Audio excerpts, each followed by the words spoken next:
a special shout out to my favorite company that is part of the Seven Doctors philosophy.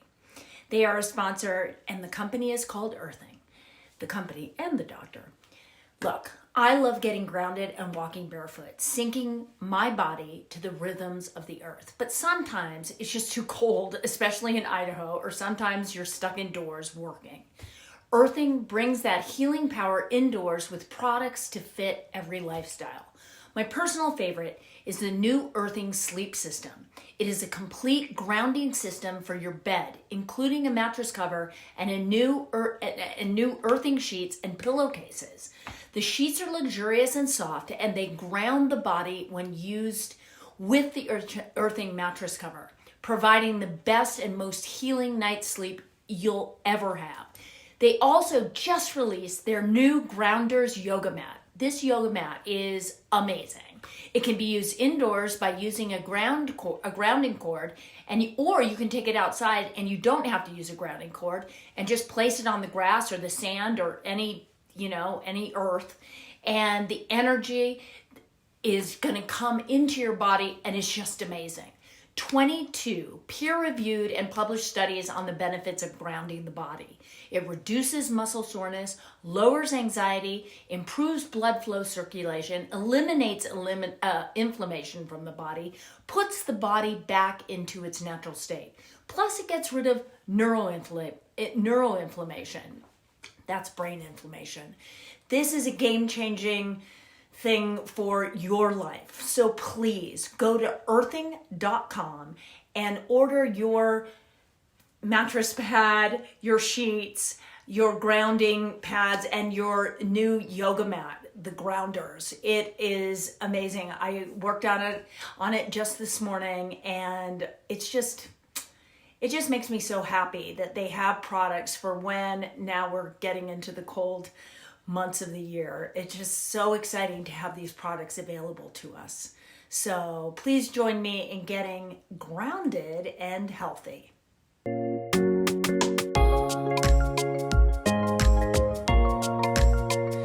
Hi, I'm Mariel Hemingway, and this is my partner, Melissa Yamaguchi. Welcome to Out Comes the Sun podcast, episode, what is this, 12? I think it's 12. 10,042, and maybe just 12. Or maybe 13. I don't know. It might be 13. Lucky 13. It could be that. Anyway, it doesn't matter because it is what it is, and we're super excited. So today it's kind of interesting because, Melissa and I, we like our conversations with each other. And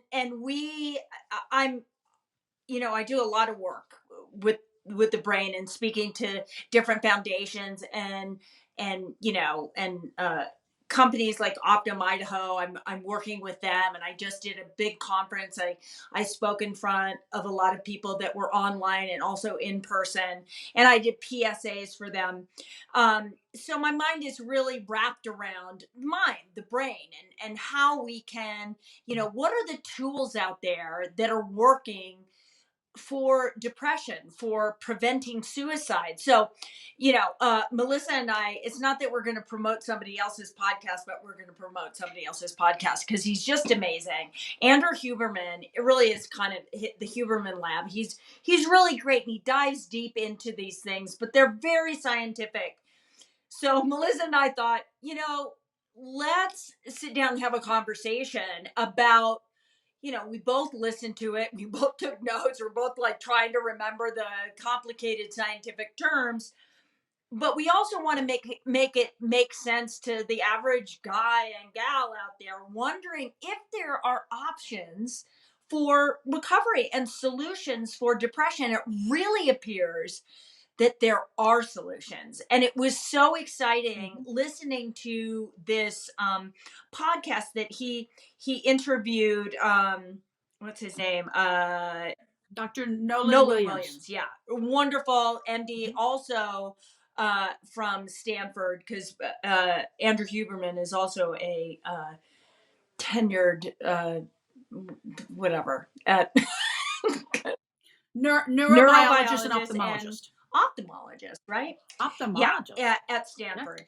So these guys were going deep. They were talking about psychedelics. They were talking about TMS, which is I gotta say it right. Transcranial magnetic stimulation. Now I've done something called brain state uh, brainwave technology. I've also done neurotherapy, which is kind of programming the brain to do certain things. But this seems to be very kind of cutting edge and on the edge of really being something quite extraordinary. So between them talking about psychedelics, which scares me, frankly, but they did talk about psilocybin, which was very interesting, and I think that we can talk about that. But the transcranial magnetic stimulation I found fascinating. And then they talked about ketamine, which also I find a little bit scary. But what I truly loved, and I'm going to let you talk, Melissa. What I truly loved is the fact that they were super positive about these things, but they were saying, look, this has to be in a clinical setting, because I think what's happened, and the reason why we have fear ideas about these subjects and about psychedelics and about psilocybin and about whatever it is, ketamine, is because people are using it recreationally, which is dangerous. I mean, I'm sorry. It's just dangerous. You shouldn't be out there trying to, change your life in a week at a weekend retreat with somebody who became a shaman over a weekend. I mean, I'm being super judgmental, and that's not through really the mail. nice, but my point being, these are great solutions. These are great techniques that can help people get rid of depression. Literally, like he was talking about, like, some people have high dose psilocybin in a clinical setting, and they go years without feeling depressed again because it gets rid of some trauma. These kinds of things are working.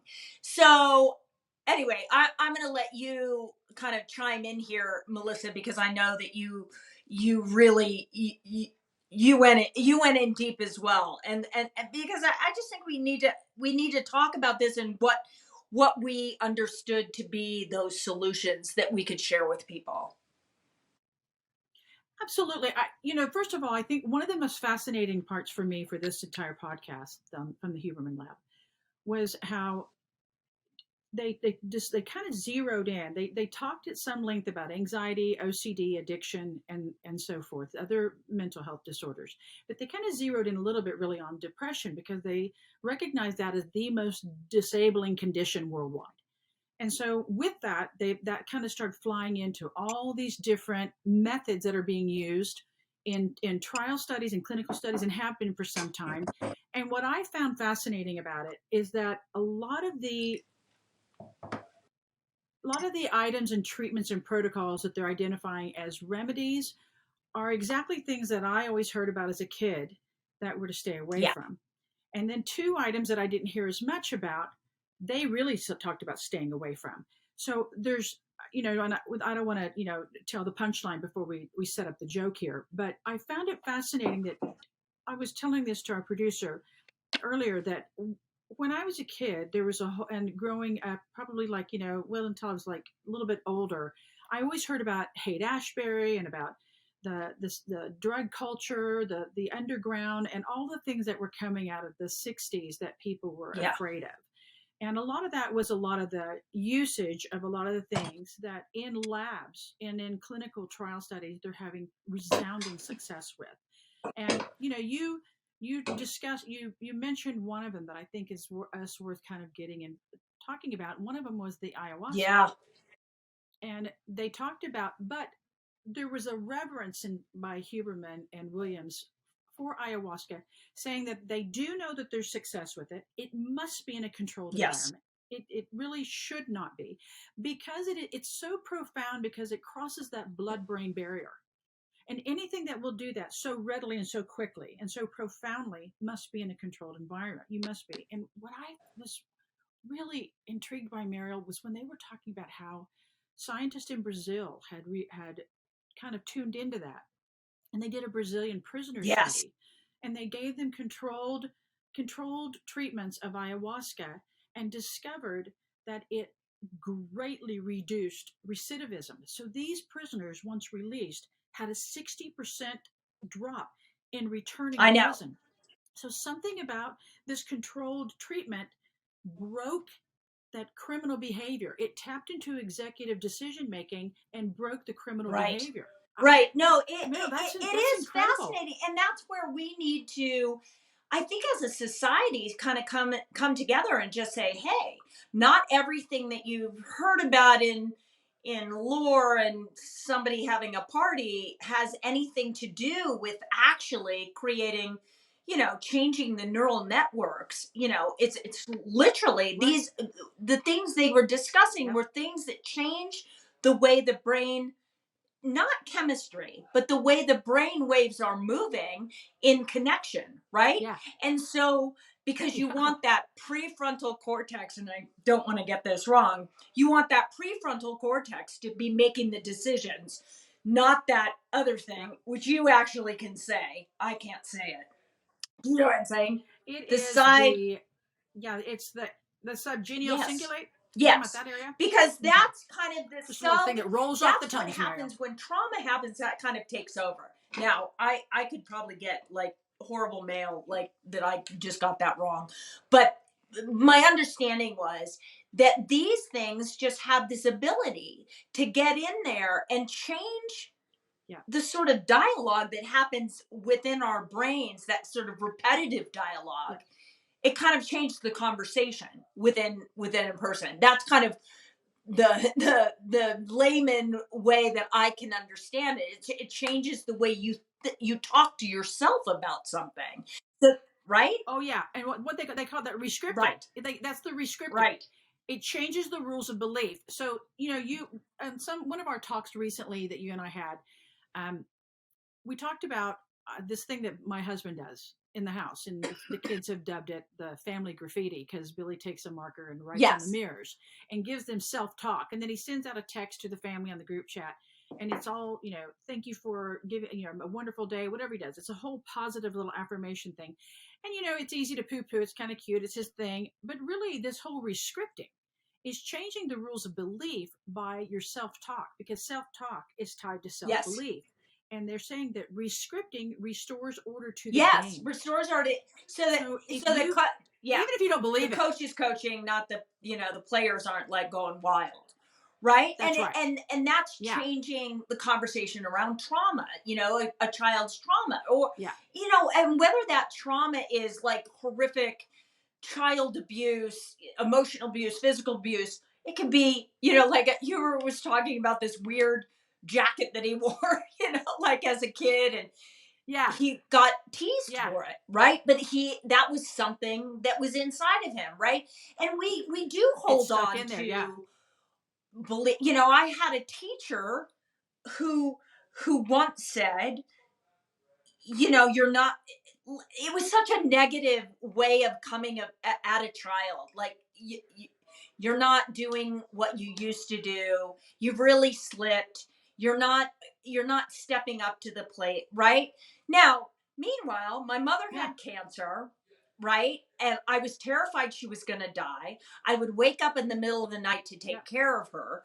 And I wasn't explaining any of that because I didn't know that that had an effect on me. I just thought I was stupid, right? So I'm in school thinking I'm dumb because I can't focus. But I couldn't focus because I was focused on something else. Anyway, that my point being, it's Absolutely. like there's so many things that happen in the brain and how we categorize them, and especially as children, we categorize them and then they imprint as behavior that, you know, they imprint as belief systems, right? Because my belief for the longest Yeah. time was that I was, not smart, right? Just because I couldn't keep up during those years that I was, caring for my mother, right? Because yeah, Carrying an extra burden, carrying yeah, an extra job, essentially, because school's a job, and then you've got yeah. So another it's job. very So interesting. if I, I found this whole thing just super, super exciting. I mean, when they talked about psilocybin mushrooms, this whole idea that, and yeah, it's been around forever.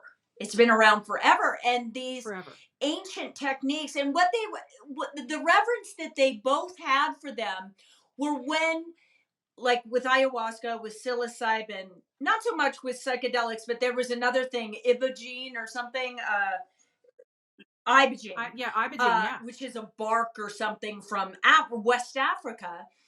But the reason they had reverence is because it had come from traditions and kind of rituals that, like that Yes. whatever tribal people had come up with. I mean, it's pretty unique that ayahuasca actually became something because of the 20,000 plants, medicinal plants in the rainforest. They took two, I know it. and alone they don't do Too. anything, and Yeah. they put them together, but they also have to cook them for hours and hours. So it cooks out the bad Yeah. stuff, and then together it creates, when they come together and they cook together, all of a sudden it creates something that creates an experience, a hallucinogenic experience. So that's why so Mhm. important that nobody thinks that this is like, oh, let's go to the desert and like freak out. It really needs to be controlled because if you have any trauma in your background, now maybe you just, you're that person that doesn't, but you don't know. You really don't know. Right. So, No. for me, and I think my fear comes from my sister. You talked about Haight Ashbury. My sister, Muffet, who's still alive, Joan, she was a part of Haight Ashbury. She's 11 years older than me. We lived in Mill Valley, California, which was very close to San Francisco. She went to Haight Ashbury all the time, and she took tons of LSD, right? Massive amounts of psychedelics, Hmm. which probably were cut with all kinds of different things. But it was back in the 60s where they thought, these are all experimental and we need to be a part of this. Now, the fact of the matter is that I think, and they touched on this, I think that her use of psychedelics and LSD at that time triggered this predisposition in our genetic code for, for having mental illness, right? I think it was I think my grandfather had it, which also I think was triggered by all the alcohol he drank, right? But also it was kind of a Hmm. Yeah. it was kind of a ugly kind of round situation because I think my grandfather drank so much because he was trying to self-medicate the internal pain that he was going through, right? Because not knowing back then Right. what it all was. So it just shows that if you're not careful where you do this with doctors that really understand this, these things can be dangerous. But it is fascinating to know, and that's why I guess I feel comfortable talking about the TMS, because that is something, like we're made up of electric currents. I mean, one of our sponsors being Earthing, like we are electrical beings. So when you Yeah. deal with the currents of the brain, things are going to shift. And I love that. And I love that they're exploring that because I've done a lot of that. It actually got me out of depression. Doing neurotherapy and brainwave technology really did help my brain to find balance. Well, the thing about the TMS, or the transcranial magnetic stimulation, is that a lot of what of our hesitation in moving forward as a public comes from a lot of the marketing. And when I first started hearing the doctors talk about it, the first thing I thought of was convulsion therapy and men Yeah. flew over the cuckoo's nest. Like that's where mentally my visual went. And then I started listening to it more. And it's worth us describing. It is electrocurrent, but it's what they've discovered is that when people suffer from depression, they have an Yes. accelerated heart rate. So they work with the TMS. It slows down their heart rate, which alleviates the depression and anxiety. So it's important for us to get to some of these technical terms. So I wrote down the words so that I don't slaughter it. So so the dorsolateral prefrontal cortex really does regulate all of your Yes. executive functions. It whether your inhibitions, your memories. It really Mm-hmm. kind of controls all that. During From that prefrontal cortex area, there's a subregion that connects to the subgenual cingulate, which then it can be overactive Right. during depression. So when they put the TMS cap, or the protocol, during the protocol, they focus on that overactive area, and in it has it's overactive in some people suffering from depression, OCD, addiction, Right. and autism. Because that area is so overactive, the brain then can't regulate. So the Yeah. heart goes into overdrive. And then it exacerbates. So the brain heart connection is completely out of whack. And with these electrocurrents, it completely slows the heart down. They're focusing on this overactive area and minimizing it. And then Right. clarity sets in. Then people all of a sudden can think. And it's not an overnight issue. It's not a, one cap on the head and you're done. It is a commitment to your betterment. Absolutely. But They're and they're it's under they're high clinical rate. trial right now, and people are able Mm-hmm. to be a part Mm-hmm. of that, but of course with clinical trial. But he was so great. Dr. Williams was really wonderful. He was like, I want everybody to have the opportunity to have this. So even if you were in the kind Yep. of like you didn't really get anything kind of thing, you can come back and get the actual TMS protocol so that you can see a shift. And it was really about a very short amount of time, but doing it a lot in a short amount of time.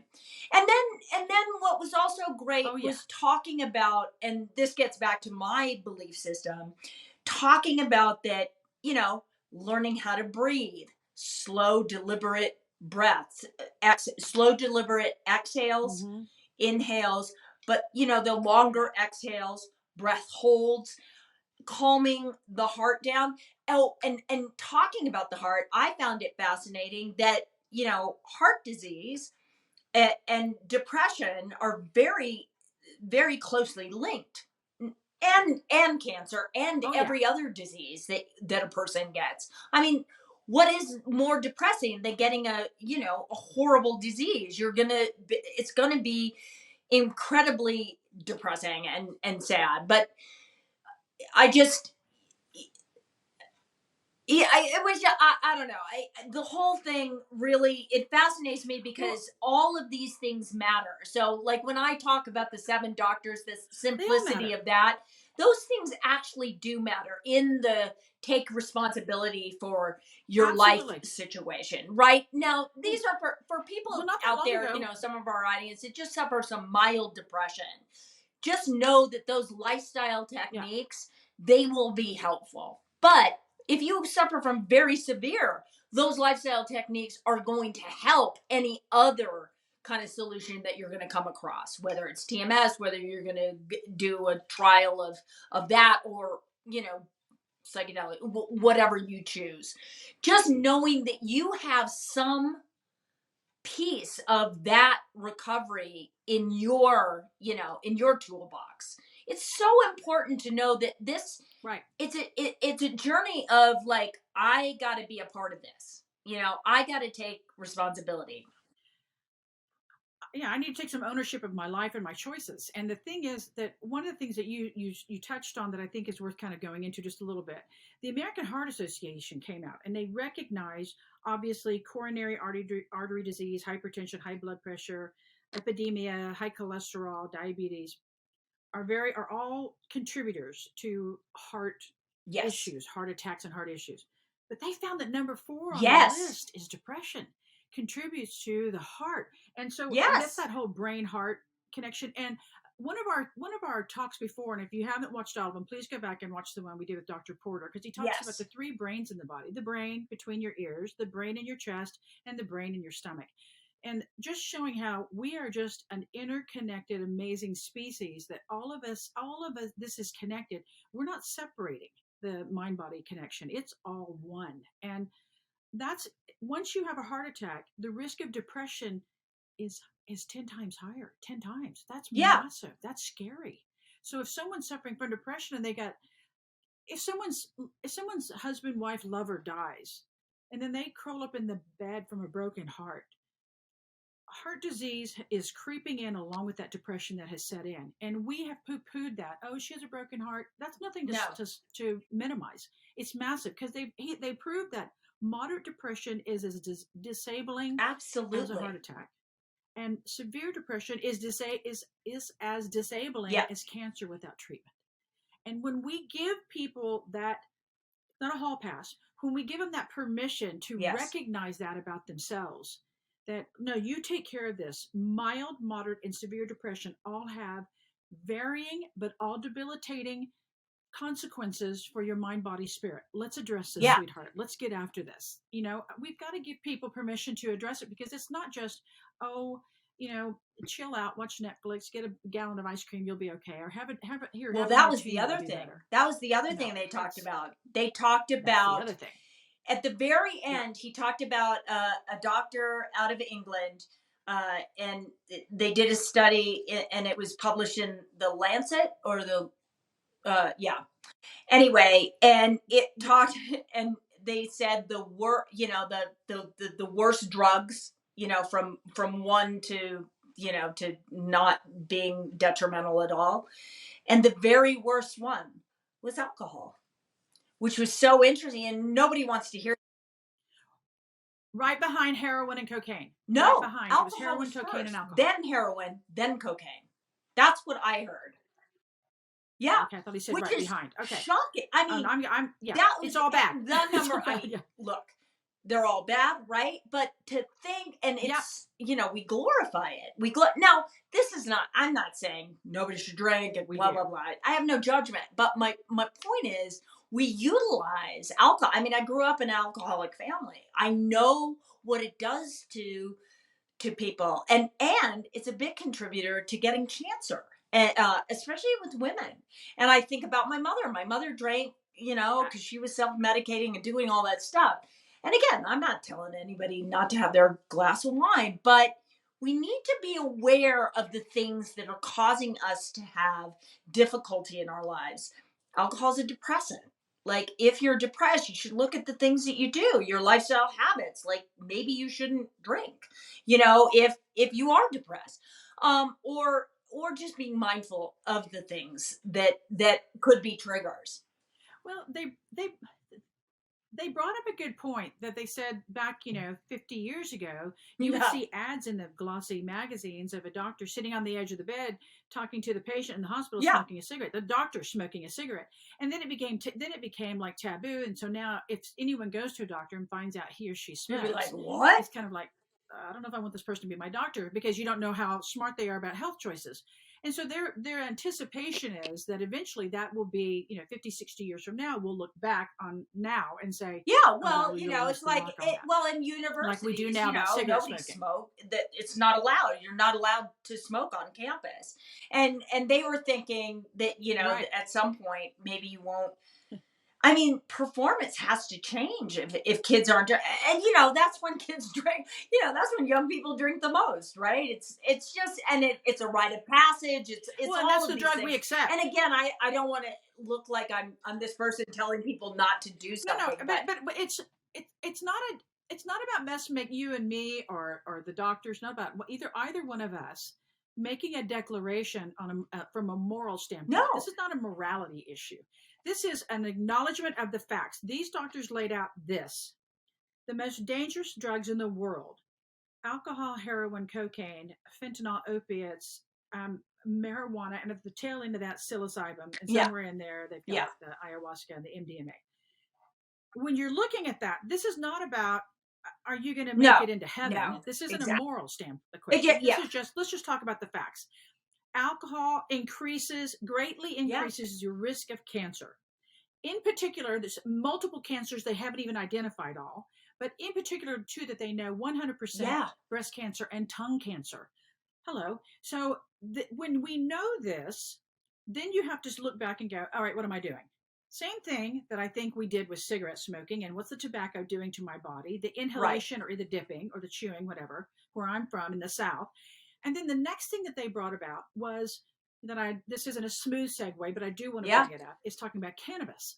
because with the regulation of it, and I'm not, No, again, no, you no, and I no, are not God, no. making any judgment here. It's just revealing the facts.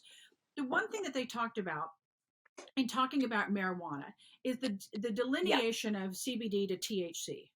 So CBD is yeah, antipsychotic, anti-epileptic, but THC is yeah, pro-psychotic, pro-epileptic. So when they've given their test studies, the CBD, high pure quality CBD, those with schizophrenia, those with epileptic seizures, whatever, completely yeah. minimized and if not eradicated. Extraordinary. But when combined with the Yeah. THC, you're setting them And off it's on a just different having that course. knowledge, So just like it's just knowing knowing what we're that. talking about. And then the other interesting thing that I found fascinating is that, like, one of the guys, he said, look, if my 16-year-old wanted to smoke pot, I would say, no, Yeah, no, I don't want my 16-year-old son or absolutely not. daughter to smoke pot. I don't want anybody before 25 to smoke pot because their brain is still developing. That's right. So it just shows you that it's like when that substance affects the brain development, it affects those, neural pathways. And, but he said, Yeah, if my 30, I'm 70 and my 35-year-old son says, I'm going to try marijuana for the first time, I wouldn't give him a hard time, right? Because the brain's already set, or whatever. So it's very, right. it's just about It's information about being and smart. education. Again, once again, people just need to be educated. Then you get to make your own choices. Nobody cares. I don't care. We don't care. It's just like, and look at your heritage. Do you have breast cancer in your family? Maybe you would consider that. Maybe if that's a possibility, you might want to think about alcohol as not being a part of your life. It's just about choices. It's about education and Right. choices. Before age 25, before age 25, we don't have Right. prefrontal cortex maturation. And that is that area of the brain, like we talked about, that makes Absolutely. executive decisions for the rest of the body. Your inhibitors, your memories, all the executive decisions. Right. If it's not at full maturity, and then you're introducing this to the body, and you're right. I love that you brought that up, because I love that when he said that. Yeah. If my 14, 16, even 20-year-old came to me before the age of 25 Yeah. and said, I want to try this, I would talk them out of it. Absolutely not. If you want to do it at age 30, I'm not going to knock you around. But by then, they'll be like, I'm not doing it. But so in addition to us learning about, you brought up ibogaine, and I want to talk about ibogaine just briefly, because it's something that's unfortunately not available in the United States, and I It haven't was researched it enough fascinating. to give you Yeah, an it was intelligent fascinating. reason why. But I want to talk about what it does, because I think if enough of us know, then we can start asking Yes. about it, and then the information can get out Well, there, or especially maybe for the we work that can it bring that something it does forward. on So ibogaine is, PTSD and for our, it just was amazing. well, a PTSD and psychedelic that helps Yes. counter drug addiction, reverses the effects of opiates on gene expression, returning the brain to the Yeah. pre-addiction condition. Yeah. Returning the brain to the pre-addiction condition. Do you know how many Yeah. families this would save? This is amazing. I had not heard about it. I had not, and I'm not as savvy on this as obviously the doctors are, and even you. But I thought, okay, let me dive a little bit deeper in this. So I got into Huberman's information and Dr. Williams, and then I read a medical report that Dr. Williams wrote on it, and he won a lot of recognition in 2020 for this, and a lot of his work that he's done Right. with the TMS as well as some of his other exploration. And he talked about ibogaine, and I I thought, I don't understand. know why I this is I feel the being same forward for us, way but because and also what it does for PTSD and for some of, our veterans, is that it puts their whole body into an empathetic state so they can look back on what happened to them, when they were deployed, and have empathy and see it differently. It's almost like you get to redo the past in your brain so that you go back to where you're no longer yeah, traumatized by the event. You have empathy, you understand that it was, wrong or whatever, but you're no longer beating yourself up for yeah, it. It's just like the addiction thing. You go back to the brain being like, okay, I am healthy, which is an extraordinary ability that Yes. this has. So, there's so many amazing things out there or on the precipice of really coming out that it's going to change this mental health, behavioral health world, and It's going to have change it. many more solutions that are, And there's one thing that because you they talk talk about. about SSRIs and they didn't demonize them at all. They just, they said for a very small percentage of people, they're extraordinarily helpful.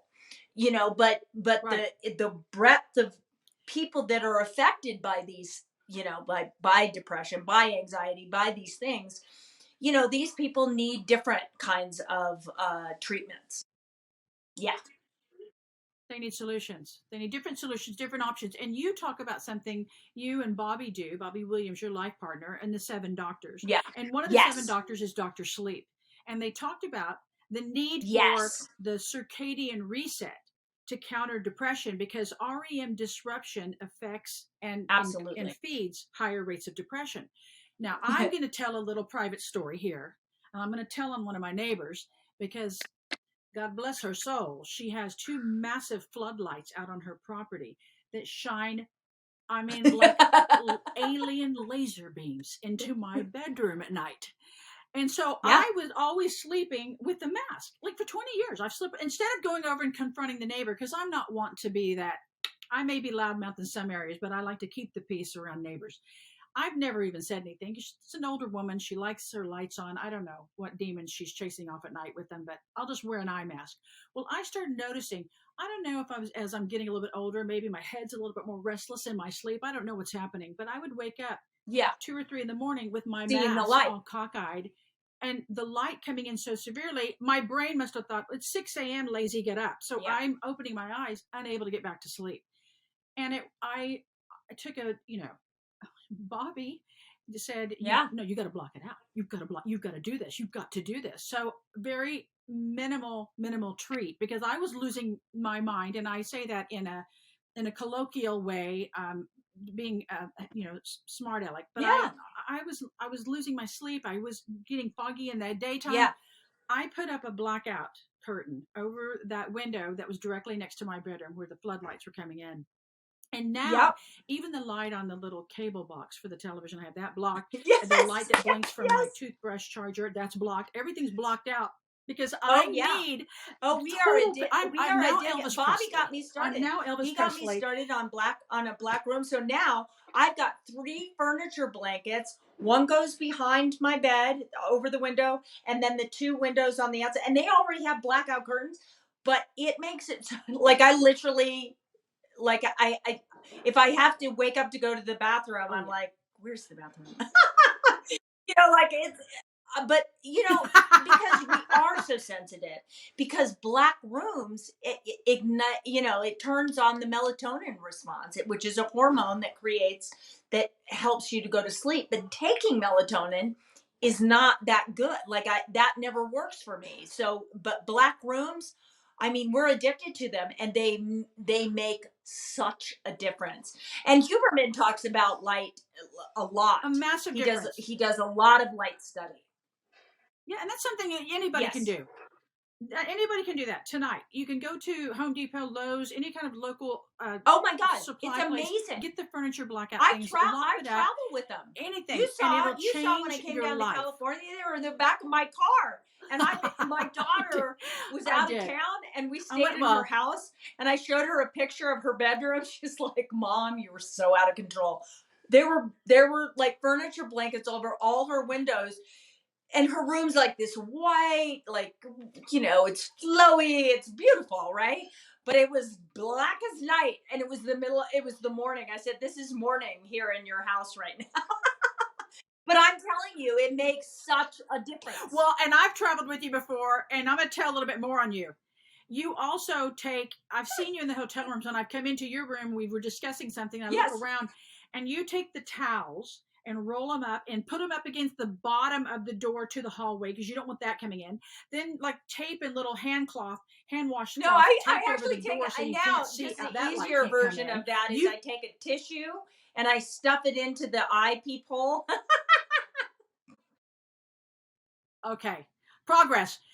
More expedient progress. There's not Of a light. hint, a No, smidge of light coming into absolutely that room not. at all. It is fascinating. But I'm it's telling you, well, I'm it makes following a your difference. lead. I'm following your lead because it's And worked for me. the truth is, as you get older, I don't know why our sleep becomes, maybe it's our brains have been thinking for too many years or something, because like I never had a sleep issue at all, but when I started to, and then as I started to, thank God I'm with Bobby, who knows so much and has done this forever. But it's a Yeah. profound and powerful thing that Yeah. you can control, right? It may not be the sole solution, but like taking Well, we know magnesium, that. and magnesium threonate being the Yeah, magnesium that helps with sleep most. And like just like getting educated about the supplements that are going to help you. And everybody, again, it's not one size fits all. You got to find that kind of special recipe that works for that's you. right. Yeah. Well, finding out that heart brain connection, finding out that the mind body connection, the lack of sleep not only accelerates the risk of depression, but it also contributes, they're now finding, to Yeah. an increased risk of dementia, Alzheimer's. So, especially after the age of 50. So, that's another reason why we that are Yeah. older than 50 in particular, but everyone, my children are pretty fastidious about getting their sleep. Why? Because I've ingrained it in their brains, is we nurture that, especially since we're Yes. learning about all these different treatments. If you don't have access to a clinic, if the doctors in your area aren't aware of the studies on cannabis and ibogaine and ketamine and all the different things, what can you do Yes. immediately? Nurture your sleep, pay attention, and please go back to one of our previous YouTubes Yeah, where the seven Mariel's really doctors are going really deep an into the seven amazing doctors. solution It for is vital. just lifestyle It's solutions that vital. are going to help you no matter where you are on the spectrum of depression or this, that, or that. Just living life. You just connecting with them, That's and right. it makes such a difference. Oh my gosh, we've gone 40 minutes. We're so, oh my gosh. I mean, just it. We could just go on and on. This It's like is we're on our morning walk together. I know. I When we know. walk in the Well, this morning, it's is like, oh, it's already awesome been an because hour. Yeah, I just was we were both just so compelled to share this information because I think it's really important. I mean, he has millions of followers, so it's not like I'm adding to it, but I really I recommend like listening to us because I think it brings it down to earth, to the place where like those of us that don't quite understand the scientific terms, because sometimes you really gotta slow yourself down and like wait, play that again, like what did he say. And it's just yeah. important to know that I don't know, for for our audience out there, we just want you to know that we're out there searching, looking, and really exploring what's on the cutting edge of making you feel better, and that you have the ability to recover from whatever is going on in your life. There are solutions. It's just and we're gonna find them. we're gonna we're gonna root them out of the earth, literally. So thank you so much for joining us this week. Melissa, Like the thank you for showing up there in California. I'm here in Idaho. This is the last warm day. We're about to enter some winter temperatures. I'm going to pretend I'm excited about it. I think once I'm in it, I'll be fine. But I'm like, anyway. So God bless you all, and tune in next week. We are so happy that you joined us this week. Thank you so much for joining us today on Out Comes the Sun. You can listen to our podcast on Spotify, on Apple, and on YouTube. And you can donate to the Mariel Hemingway Foundation at the marielhemingwayfoundation.org. And I want to spell Hemingway for you, HEMINGWAY.org. I only say that because a lot of people put two M's, and that just won't work. Also, if you're watching on YouTube, you can go to the donate button at the bottom, and it will take you right to a link with a QR code. And if you go to marielhemingway.org, you can also press the donate button and be able to donate to the foundation, which is designed to help guide people towards finding the right solutions for their mental health issues. That is my goal. I'm just trying to raise money so I can come up with an app and a website that has all the information you could possibly want to know about mental health and where to go. But we are in the process of making that happen, and your donation means so much to us. So thank you so much, and we'll see you next week.